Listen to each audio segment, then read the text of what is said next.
কাল মামনির সাথে গেছিলাম সরস মেলায়। নিউটাউনেই হচ্ছে এটা। ভালোই লাগলো মেলাটা। হ্যান্ডিক্রাফট মেলাটা অনেক দিন ধরে হবে হবে ভাবছিলাম, সেটা না হওয়াতে আপাতত সরস মেলাতেই শপিং করতে গেলাম আমরা। তা মেলাতে যেমন থাকে সব রকম দোকানেরই পসরা, পরপর পরপর রং বেরঙের নানান বিপণী। কোথাও ব্যাগ, কোথাও ঘর সাজানোর জিনিস, কোথাও সোয়েটার, জামা কাপড়, কিছুই বাকি নেই। মামনি একটা লাইট কিনলো, সেটারই পছন্দ চলছে। নানা রকমের সুন্দর ল্যাম্পশেড আছে এখানে। এই সাদাটা কেমন? না না, আমার কালোটা পছন্দ। শেষ পর্যন্ত অবশ্য কালোটাই কেনা হয়েছে।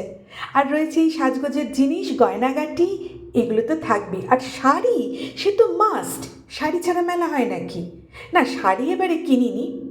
কাঠের বাসন কোসন, হাতা খুন্তি, ট্রে, কি না পাওয়া যায়।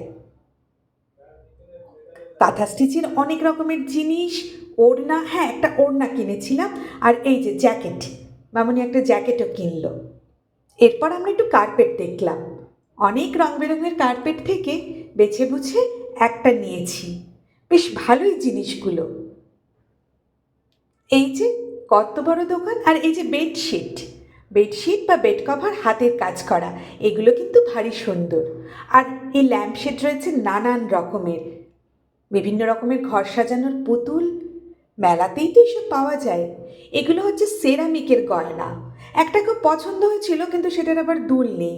আমি নিজে গয়না বানালেও সেরামিকের গয়না এখনো বানাইনি, তো দুল ছাড়া নিলাম না। আর এই যে পটচিত্র, কি সুন্দর হাতের আঁকা। এখান থেকে একটা দেওয়ালে ঝোলানোর জন্য সুন্দর শোপিস কেনা হলো। আর রয়েছিল ফাংশন, এই যে হচ্ছে। কিছুক্ষণ আমরা দাঁড়িয়ে ফাংশনটা এনজয় করলাম। যদিও বসার জায়গা ছিল না, আর কত জিনিসপত্র হাতে করে অতক্ষণ দাঁড়িয়ে দাঁড়িয়ে দেখাও যায় না।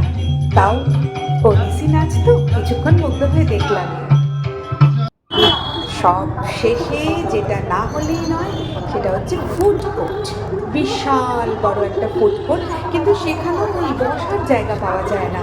দাঁড়িয়ে দাঁড়িয়ে শেষ পর্যন্ত একটু ফুচকা খেয়ে